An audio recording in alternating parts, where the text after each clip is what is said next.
할렐루야. 다 함께 성경 암송하도록 하겠습니다. 예수께서 나와 말씀하여 이르시되 하늘과 땅의 모든 권세를 내게 주셨으니 그러므로 너희는 가서 모든 민족을 제자로 삼아 아버지와 아들과 성령의 이름으로 세례를 베풀고 내가 너에게 분부한 모든 것을 가르쳐 지키게 하라. 볼지어다 내가 세상 끝날까지 너희와 항상 함께 있으리라 하시니라. 아멘. 하나님의 말씀은 민수기 22장 1절에서 20절까지의 말씀입니다. 이 시간 제가 20절 한 절만 봉독해 드리겠습니다. 밤에 하나님이 발람에게 임하여 이르시되 그 사람들이 너를 부르러 왔거든 일어나 함께 가라. 그러나 내가 내게 이르는 말만 준행할지니라. 아멘. 지난 시간에 이스라엘은 시온과 옥과의 전쟁에서 대승을 이룹니다.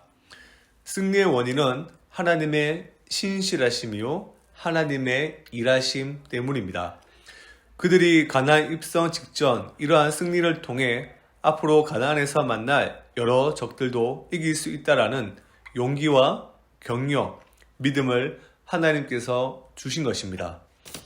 이러한 이스라엘의 모습, 즉 승승장구하는 모습에 한 사람이 굉장히 두려워합니다. 누구입니까? 오늘 본문에 보면 십볼의 아들 발락입니다. 재미있는 사실은 발락의 이름의 뜻은 파괴자입니다. 다른 사람에게 공포감을 주는 이름이었지만 이제는 그 자신이 파괴를 당할까 굉장히 두려워하며 떨고 있다라는 사실입니다.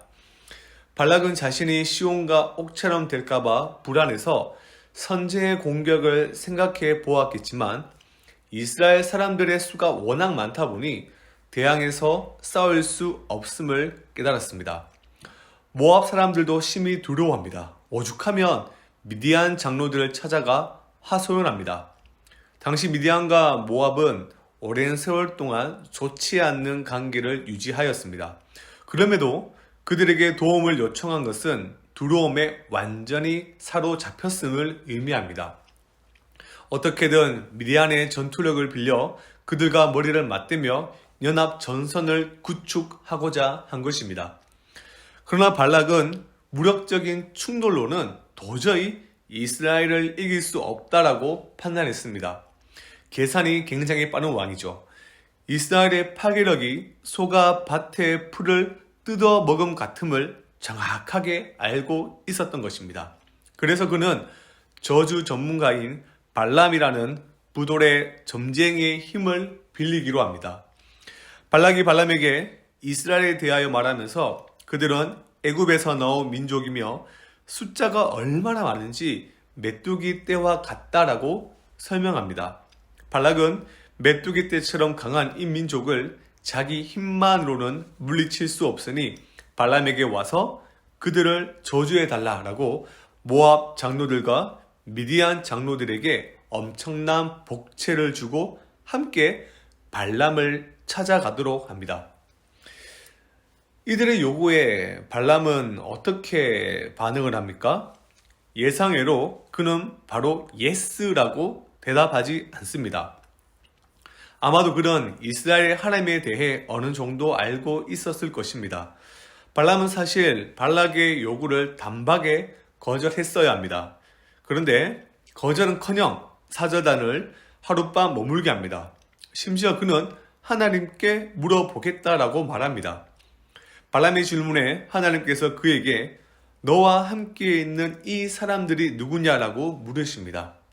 모든 것을 아시는 하나님께서 정말 모르셔서 발람에게 이러한 질문을 하신 것일까요? 몰라서 물은 것이 아니라 발람의 의도를 꿰뚫어 보신 일종의 책망입니다. 발람은 하나님의 의도를 전혀 깨닫지 못하고 지금의 상황만을 자세히 소개합니다. 이러한 발람의 질문에 대한 하나님의 답은 최종적으로 노입니다. 이에 발락이 더 높은 귀족을 많이 보내서 또다시 발람을 설득하고자 합니다. 앞에서는 돈으로 설득하려 했다면 이번에는 돈은 기본이고 거기에 명예와 권력을 이용합니다. 이에 대한 발람의 대답은 18절입니다. 은금을 내게 줄지라도 내가 능히 여호와 내 하나님의 말씀을 어겨 덜하거나 더하지 못하겠노라. 참으로 경건한 말처럼 들립니다. 여기까지만 보면 이전에 하나님께 물어서 들은 답을 잘 지키는 자라고 우리가 착각할 수가 있습니다. 발람은 그렇게 말한 다음 바로 그들과 손절했어야 합니다. 그런데 발람의 숨겨진 그 욕망이 지렁이처럼 꿈틀꿈틀입니다. 말과 속마음이 달랐던 것이죠. 그 속마음이 19절 너희도 이 밤에 여기서 유숙하라. 여호와께서 내게 무슨 말씀을 더 하실는지 알아보리라. 이렇게 두 번째도 하나님께 물어보고 알아본다라고 대답합니다. 그런데 두 번째 물음의 답은 첫 번째와 다르게 예스입니다. 이것은 하나님의 심경의 변화나 변덕이 아닙니다. 이미 하나님께서는 발람의 부패한 탐심을 꿰뚫어 보고 계십니다. 그런데도 이번에는 가라고 하시는데 허락의 조건이 있습니다. 그것이 무엇입니까? 오늘 읽었던 20절의 말씀입니다. 일어나 함께 가라. 그러나 내가 내게 이르는 말만 준행할지니라. 사랑하는 성도 여러분, 여기에 하나님의 심오한, 하나님의 깊은 섭리가 있습니다. 악한 탐욕을 가진 발람의 물음에 계속해서 하나님은 노라라고 답하셔도 되는데 두 번째 허락하신 것에는 계산된 하나님의 의도가 담겨 있습니다. 곧 발락은 이스라엘을 저주하기 위해서 발람을 사용하려 하였지만 반대로 탐욕스러운 발람을 통해서 이스라엘을 축복하시려는 하나님의 깊은 뜻이 담겨 있는 것입니다. 하나님의 허락은 악인을 통해 당신의 백성을 축복하게 하시려는 큰 그림이 있는 것입니다. 그래서 잠언 16장 4절은 이와 같이 말합니다. 여호와께서 온갖 것을 그 쓰임에 적당하게 지으셨나니 악인도 악한 날에 적당하게 하셨느니라. 성경에서 하나님은 악한 일들이 일어나게 하신 원인을 제공하신 분이시라는 구절을 어디에서도 찾아보기가 힘듭니다. 하나님께서 직접 악을 행하셨다라고 말씀하신 적이 없습니다. 성경은 도덕적인 피조물의 의지적인 행동을 통하여 악한 행위가 일어나도록 하셨다라고만 말씀합니다.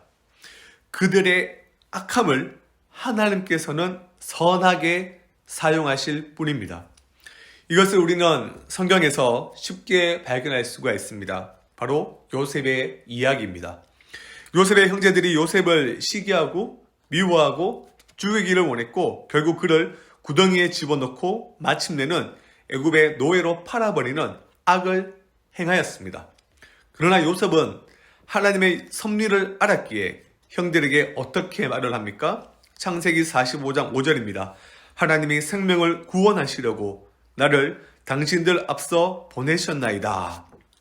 그리고 창세기 50장 20절에 당신들 나를 해하려 하였으나 하나님은 그것을 선으로 바꾸사 오늘과 같이 만민의 생명을 구원하려 하셨나이다. 우리는 여기서 죄에 대한 책임을 져야 할 죄악된 인간이 행한 악행과 하나님의 목적이 이루어지도록 하시는 하나님의 섭리적인 그 인도하심의 조화를 발견할 수 있습니다. 이 둘 모두 사실임을 성경은 증거하고 있지만 그럼에도 불구하고 하나님은 악을 행하시는 일이 없으시고 악에 대한 책임도 없다는 것을 우리는 1차적으로 기억을 해야 합니다. 종교개혁자 존 칼빈은 이 문제, 바로 섭리에 대한 문제, 특별히 악과 관련된 섭리에 대한 문제를 놓고 그의 유명한 저서인 기독교 강요에서 아주 지혜롭게 말을 합니다. 어떻게 말을 하느냐면 다른 악행자들은 모두 하나님의 섭리의 도구들이며 주님께서는 스스로 결정하신 심판을 이루시도록 이들을 사용하신다. 하나님께서는 경건치 않는 자들의 행동을 사용하시고 그들의 심판이 임하도록 그들의 마음을 움직이면서도 모든 악으로부터 순결을 유지하신다. 다시 말해서 하나님께서 자기 목적을 위해 악을 사용하시지만 악을 행하지도 않으시고 악에 대한 책임도 없다라는 것입니다. 하나님은 악을 사용하셔서 친히 자신의 능력을 보이시고 모든 것을 섭리해 나가십니다. 그러니 하나님의 섭리 가운데 우리는 무슨 일을 만나든 불평하거나 초조해서는 결단코 안 됩니다. 하나님은 우리에게 무엇이 가장 필요하고 합당한지 누구보다 너무나 잘 알고 계십니다. 사랑하는 성도 여러분, 하나님의 거룩하고 지혜로운 섭리를 신뢰하십시오. 하나님의 뜻이 아니면 그 어떤 일도 일어날 수 없음을 반드시 기억하십시오. 그래서 하나님의 일하심을 온전히 신뢰하는 그 믿음, 섭리의 믿음을 가지고 살아가는 우리 모든 성강의 공동체가 되기를 진심으로 소망합니다. 이 시간 들은 말씀을 기억하며 함께 기도하도록 하겠습니다.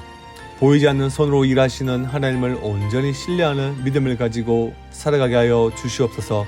오늘은 선교와 전도를 위해 기도한 날입니다. 캄보디아 김영진 안희양 선교사님, 인도네시아 김인석 이성숙 선교사님 가정과 우리 교회가 후원하는 모든 선교사님들을 붙들어 주시고 하나님의 은혜로 충만케 하시고 필요한 모든 것들을 넘치도록 채워 주시옵소서. 우리 모두에게 구령의 열정을 회복시켜 주셔서 2023년에는 수많은 잃어버린 영혼들이 주께로 돌아오는 역사가 일어나게 하시되 특별히 홈커밍 데이와 행복의 초대에 많은 열매를 거두게 하여 주시옵소서. 우리 교회가 늘 기도하는 영혼 구원하여 제사 삼는 이 교회의 본질적 사명에 전심으로 헌신하여 하나님의 일하심을 크게 경험하는 한 해가 될 수 있도록 또한 각자가 가진 기도 제목들을 간절함을 담아 주여 한번 부르짖고 다 함께 기도하겠습니다. 주여